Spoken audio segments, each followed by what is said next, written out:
Hey there, fellow UPSC aspirants. Ready for another deep dive into today's most important current affairs? We've got a lot to unpack from January 3rd, 2025. So let's jump right in. Don't forget to like and subscribe to stay ahead of the curve and keep honing those teaching skills for when you ace the exam. Absolutely. Staying informed is key for any aspiring educator.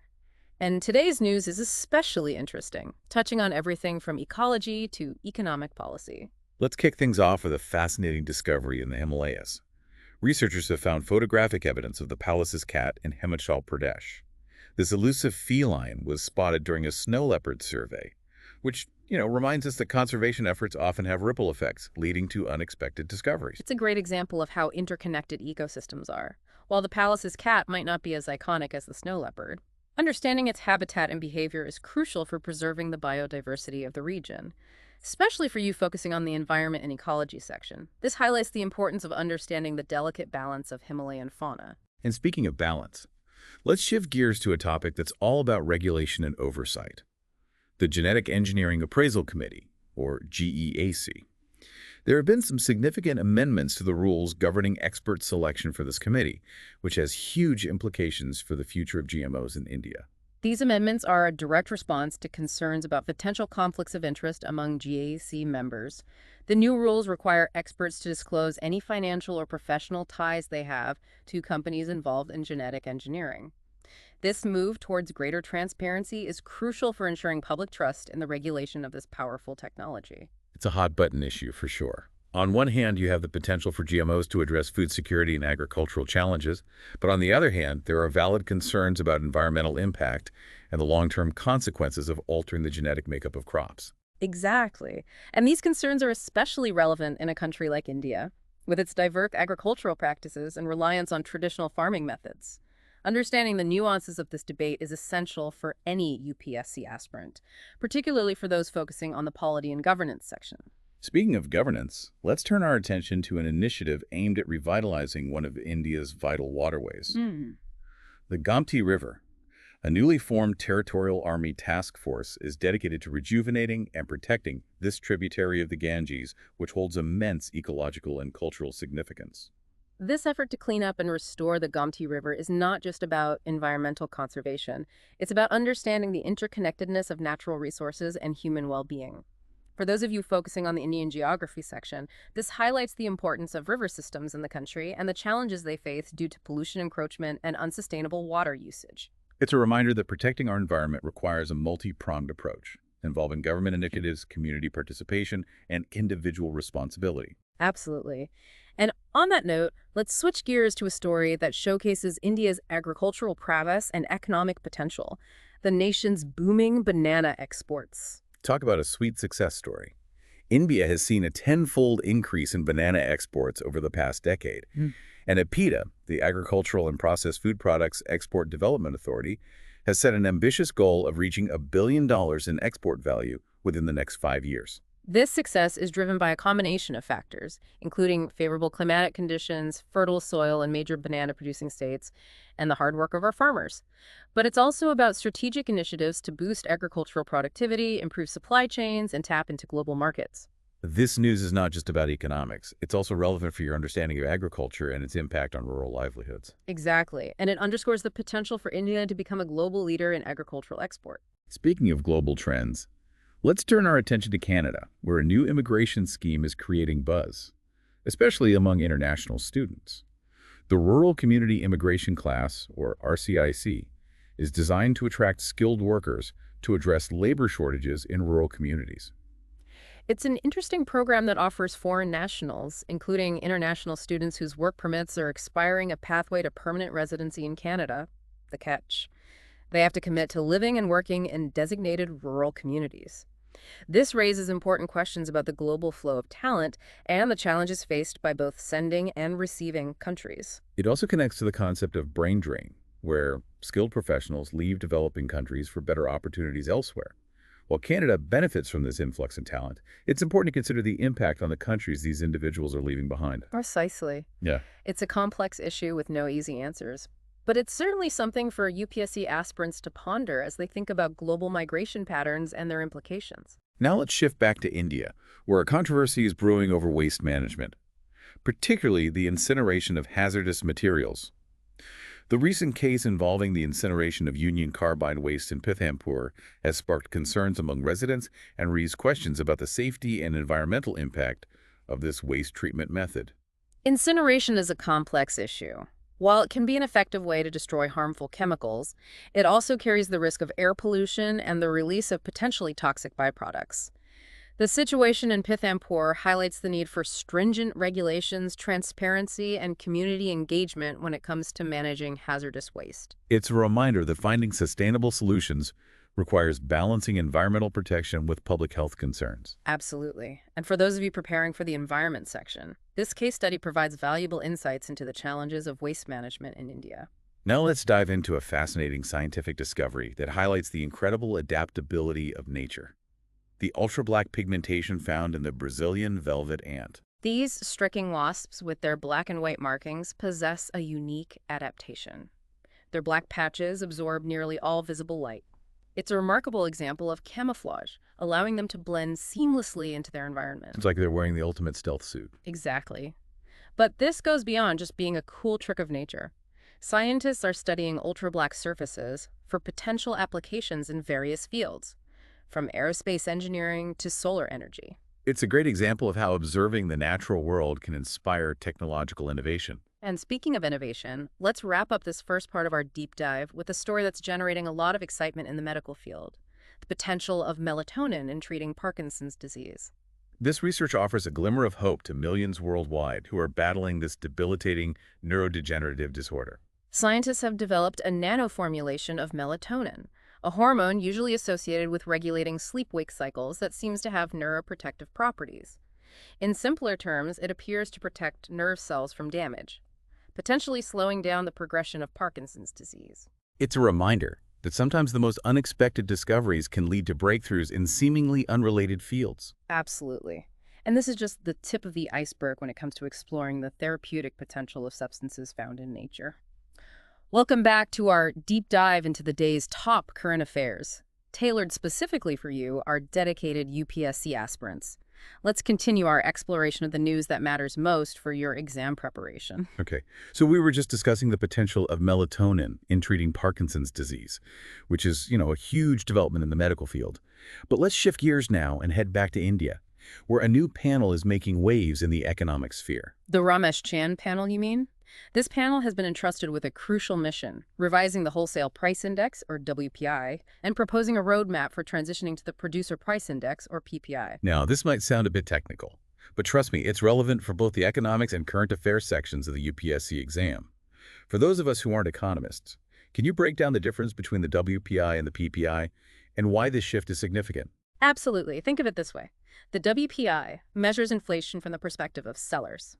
At the wholesale level, it tracks the changes in prices they receive for their goods before those goods reach the consumer. So it's like a snapshot of inflation at the factory gate before the products hit the retail market. Exactly. Now the PPI takes a broader approach. It captures price changes at various stages of the production process, providing a more comprehensive picture of how inflation is affecting producers. It also aligns with the system of national accounts, which is the internationally preferred framework for compiling economic data. Okay, so the PPI provides a more nuanced and globally aligned view of inflation. But how does this transition impact us as UPSC aspirants? And why should we care? Well, understanding these economic indicators is crucial for analyzing government policies, economic trends, and their impact on various sectors. When you're evaluating policies related to inflation, agriculture, or industry, knowing the difference between WPI and PPI can significantly enhance your analysis and help you formulate well-rounded answers in the exam. That makes a lot of sense. It's about going beyond surface-level understanding and delving into the intricacies of economic concepts, which is something the UPSC examiners definitely appreciate. Now let's switch gears to a topic that often appears in the Indian geography section: the Gomti River. The Gomti. A lifeline of Uttar Pradesh and a tributary of the mighty Ganges. We touched upon the newly formed Territorial Army Task Force dedicated to its rejuvenation earlier, but let's delve a bit deeper into the river's geographical significance. Absolutely. I remember you mentioned it originates from a lake called Gomat Tal in Pilibhit district, but tell us more about its course and the challenges it faces. Picture this. The Gomti meanders southwards, flowing through bustling cities like Lucknow, Sultanpur, and Jaunpur before finally merging with the Ganges. It's a perennial river, meaning it flows throughout the year, though its volume fluctuates depending on seasonal rainfall. It's fascinating how a river can connect diverse landscapes and communities, playing a vital role in their economic and cultural lives.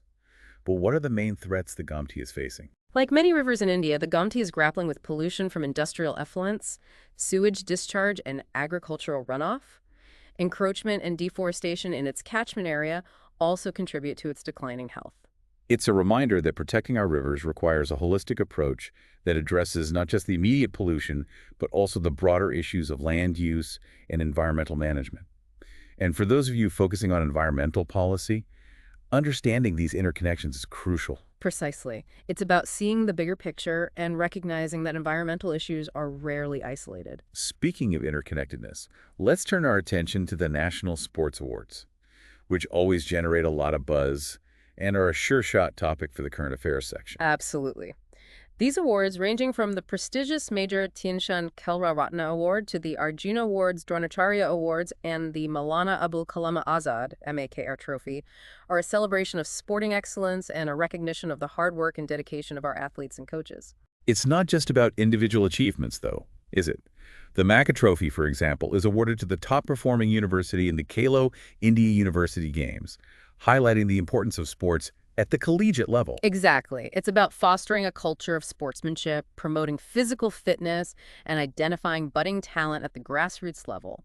And for you, aspiring educators, think about the values of teamwork, discipline, and perseverance that sports instill. Qualities that are essential not just on the field, but also in the classroom. It's about nurturing well-rounded individuals who can contribute to society both through their physical prowess and their character. Now let's move from the playing fields to the labs, where scientists are unraveling the mysteries of nature and pushing the boundaries of knowledge. We briefly touched upon the ultra-black pigmentation found in the Brazilian velvet ant earlier. But let's explore the broader scientific significance of this phenomenon. I'm still amazed by how these tiny wasps have evolved to absorb nearly all visible light, making them practically invisible in their natural habitat. That's like something out of a science fiction movie. It is remarkable, isn't it? But beyond its camouflage function, ultra-black pigmentation has sparked immense interest in the scientific community. Researchers are studying these surfaces to understand how they interact with light and exploring their potential applications in various fields. So it's not just a cool example of natural adaptation. It could lead to technological advancements that benefit humanity. Exactly. For instance, ultra-black materials could be used to improve the efficiency of solar panels, enhance the sensitivity of telescopes, or even develop new types of camouflage technology. It's a reminder that nature often holds the keys to solving complex problems if we take the time to observe and understand its intricate workings. It's like nature's the ultimate innovator, constantly experimenting and refining solutions over millions of years. Speaking of innovation, let's shift gears to a topic that's both fascinating and controversial: genetic engineering. Ah, yes, the GEC and the amendments to the rules governing expert selection. It's a topic that's sure to spark debate and discussion, especially in the context of India's agricultural landscape and the concerns surrounding genetically modified organisms. You're right. It's a complex issue with multiple perspectives. On one hand, genetic engineering holds the potential to revolutionize agriculture, enhancing crop yields, improving nutritional content, and increasing resistance to pests and diseases. On the other hand, there are valid concerns about the long-term environmental impact, potential risks to biodiversity, and the ethical implications of altering the genetic makeup of living organisms. It's a delicate balancing act, weighing the potential benefits against the unknown risks. And the debate is further complicated by the involvement of large corporations and the potential for commercial interests to influence research and policy. Absolutely. And this is where the GEC's role becomes crucial. Ensuring transparency, rigorous scientific evaluation, and public engagement are essential for navigating this complex terrain. And for you, UPSC aspirants, understanding the nuances of this debate, the arguments from both sides, and the potential socioeconomic and ethical implications is key for formulating well-rounded answers in the exam. It's about recognizing that there's no easy answer. That progress in science and technology often comes with ethical dilemmas and societal challenges that require careful consideration and informed decision-making. And speaking of ethical considerations, let's turn our attention to another global issue with far-reaching implications: brain drain. We briefly touched upon this phenomenon while discussing Canada's RCIC program, which aims to attract skilled workers to rural communities. It's a win-win situation for Canada, filling labor shortages and boosting its economy. But it raises concerns about the impact on the countries these skilled professionals are leaving behind. Exactly. It's a complex issue with no easy solutions. While brain drain can deprive developing countries of much-needed talent and expertise, it can also lead to knowledge transfer, economic remittances, and the potential for returnees to contribute to their home countries with newly acquired skills and perspectives. It's a global phenomenon that requires nuanced understanding, recognizing the interplay of economic opportunities, individual aspirations, and the responsibility of both sending and receiving countries to create environments that foster growth and development. And speaking of growth and development, let's turn our attention back to India, where a fascinating development is taking place in the agricultural sector, the nation's remarkable success in banana exports. Yes, we touched upon this earlier, but let's delve a bit deeper into the factors driving this success story and its implications for India's economy and rural livelihoods. India has witnessed an incredible tenfold increase in banana exports over the past decade, and APIDA, the Agricultural and Processed Food Products Export Development Authority, has set an ambitious target of reaching $1 billion in export value within the next 5 years. Those are some impressive figures. What's fueling this bonanza? It's a combination of factors, including favorable climatic conditions, fertile soil in major banana-producing states like Andhra Pradesh, Maharashtra, and Gujarat, and the hard work of our farmers. But it's also about strategic government initiatives to promote agricultural exports, improve infrastructure, and ensure quality standards. So it's a testament to the potential of Indian agriculture when supported by effective policies and investments. Absolutely, and the success of banana exports has a ripple effect, generating employment opportunities, boosting rural incomes, and contributing to India's overall economic growth. It's a shining example of how agriculture can play a transformative role in the nation's development. It's a reminder that even in a rapidly evolving global economy, agriculture remains a cornerstone of India's strength and a vital source of livelihood for millions. And speaking of strength, let's turn our attention to a topic that highlights the importance of environmental protection and the role of the armed forces in safeguarding our natural heritage. The Territorial Army's initiative to rejuvenate the Gomti River. It's inspiring to see the military taking a proactive role in conservation efforts, demonstrating that protecting our environment is not just a matter of policy, but also a matter of national security and well-being. Exactly. The Gomti River, with its rich biodiversity and cultural significance, is facing numerous threats. And the Territorial Army's task force is working tirelessly to address issues like pollution, encroachment, and unsustainable water usage. It's a reminder that protecting our rivers requires a multifaceted approach involving government agencies, community participation, and the dedication of individuals committed to preserving our natural heritage for future generations. And speaking of preserving our heritage, let's shift gears to a topic that highlights India's rich cultural tapestry and the importance of recognizing and celebrating the achievements of those who contribute to its vibrancy. You're talking about the National Sports Awards, aren't you? It's always an uplifting moment to see athletes and coaches being recognized for their hard work, dedication, and the glory they bring to the nation. Absolutely. From the iconic Major Dhyan Chand Khel Ratna Award to the Arjuna Awards, Dronacharya Awards, and the Maulana Abul Kalam Azad Amia Trophy, these accolades represent the pinnacle of achievement in Indian sports, inspiring generations of aspiring athletes and coaches. It's not just about individual triumphs, though, is it?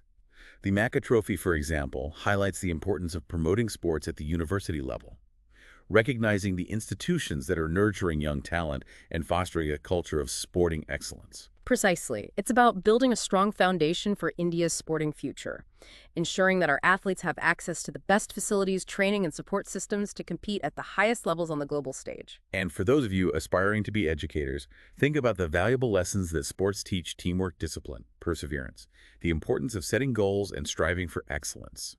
Qualities that are essential not just on the field, but also in the classroom and in life. It's about nurturing well-rounded individuals who can contribute to society, not just through their physical abilities, but also through their character resilience and a spirit of sportsmanship. And speaking of resilience, let's turn our attention to a story that highlights the human spirit's ability to overcome adversity and find solutions to complex challenges. You're referring to the groundbreaking research on melatonin and its potential in treating Parkinson's disease, right? It's an incredible example of how scientific curiosity and perseverance can lead to unexpected breakthroughs, offering hope to millions worldwide who are battling this debilitating condition. It's a reminder that even in the face of seemingly insurmountable obstacles, the pursuit of knowledge and the relentless spirit of inquiry can lead to discoveries that transform lives and shape the future of healthcare. And speaking of shaping the future, let's wrap up part 2 of our deep dive with a reflection on the importance of staying informed, engaged, and critically aware of the world around us. As UPSC aspirants, you're embarking on a journey of learning and growth, preparing to become educators, leaders, and agents of change. Staying abreast of current affairs is not just about memorizing facts and figures, it's about developing a deeper understanding of the complex issues facing our nation and the world. It's about cultivating critical thinking skills, analyzing diverse perspectives, and formulating informed opinions on matters that impact our lives, our communities, and our planet. And remember, the knowledge you gain from staying informed is not just for you. It's a valuable resource that you'll share with your future students, inspiring them to become engaged citizens and active participants in shaping a better tomorrow. Welcome back, fellow UPSC enthusiasts. It's time for the final leg of our deep dive into the most significant current affairs of January 3rd, 2025. We've covered a wide range of topics, from the heights of the Himalayas to the depths of scientific research, and now we're going to wrap things up with some thought-provoking insights that will help you ace those UPSC exams and become the best educators you can be. Absolutely. It's all about connecting the dots, understanding how seemingly disparate events and trends fit into the larger picture, and today's remaining topics are no exception. Let's start by revisiting the Ramesh Chand panel's task of revising the Wholesale Price Index, or WPI, and transitioning to the Producer Price Index, or PPI. You explained the differences earlier, but I'm curious, what are the practical implications of this shift, especially for a developing economy like India? That's a great question. The move to PPI is a step towards aligning with global standards, which can boost investor confidence and make it easier to compare India's economic performance with other countries. But more importantly, the PPI provides a more accurate picture of inflation at the producer level, which is crucial for policymakers who are trying to control rising prices and stimulate economic growth. So it's about having the right tools to make informed decisions and implement effective policies. Exactly. And for you, aspiring civil servants, understanding these economic indicators is essential for analyzing government policies and their impact on various sectors. When you're evaluating policies related to agriculture, industry, or infrastructure, knowing the nuances of WPI and PPI can make a big difference. It's about going beyond textbook definitions and understanding how these concepts play out in the real world, which is something the UPSC examiners are always looking for. Absolutely. Now let's switch gears to a topic that touches on the complexities of global migration, Canada's Rural Community Immigration Class, or RCIC. We talked about how this program attracts skilled workers to address labor shortages in rural communities. But there's a flip side to this coin as well. You're referring to the issue of brain drain, right? While Canada benefits from the influx of talented individuals, their home countries, often developing nations, lose valuable human capital. Precisely. It's a complex issue with ethical and economic dimensions. On one hand, individuals have the right to seek better opportunities, and migration can contribute to knowledge transfer and economic remittances. On the other hand, developing countries invest in educating their citizens. And when those citizens leave, it can hinder their growth and development. It's a reminder that globalization creates interconnectedness, but also presents challenges that require careful consideration and thoughtful solutions. Absolutely. Now let's bring our focus back to India with a topic that highlights the importance of sustainable development and environmental protection. The controversy surrounding the incineration of hazardous waste, particularly the case in Pithampur involving union carbide waste. This issue is a stark reminder that finding solutions to waste management requires a delicate balancing act.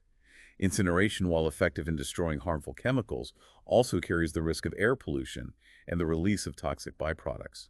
And the situation in Pithampur highlights the importance of transparency, community engagement, and rigorous environmental regulations.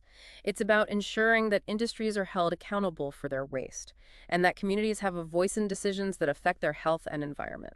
It's a reminder that environmental protection is not just the responsibility of government agencies, but a collective effort that requires the participation of industries, communities, and individuals. Now, let's wrap up our deep dive with a final dose of scientific wonder. The remarkable world of ultra-black pigmentation. We've talked about how the Brazilian velvet ant uses this adaptation for camouflage, but the scientific implications go far beyond that. It's fascinating how studying these tiny wasps could lead to breakthroughs in fields like aerospace engineering and solar energy. Exactly. Researchers are exploring how to mimic nature's design to create ultra-black materials that can absorb nearly all light. Imagine the possibilities. More efficient solar panels, more sensitive telescopes, and even new types of stealth technology. It's a perfect example of how nature can inspire innovation and lead to technological advancements that benefit humanity. And that, my friend, is the essence of what we've been doing in this deep dive. We've explored diverse topics, from the political to the scientific, from the local to the global, because understanding the interconnectedness of these issues is crucial for anyone aspiring to make a difference in the world, whether as a civil servant, an educator, or simply an informed citizen. And that brings us to the end of our journey for today. We've covered a lot of ground, but remember, this is just the beginning of your exploration. Stay curious, stay informed, and never stop seeking knowledge. And as you continue on your UPSC journey, keep in mind that the insights you gain from these deep dives are not just for acing exams. They're about equipping yourself with the knowledge and critical thinking skills to become effective leaders, insightful educators, and agents of positive change in the world. So keep those minds sharp, those spirits high. And don't forget to like, subscribe, and share this deep dive with your fellow UPSC aspirants. We'll be back tomorrow with another dose of current affairs analysis, ready to help you navigate the complexities of our world and achieve your dreams. Until then, happy learning.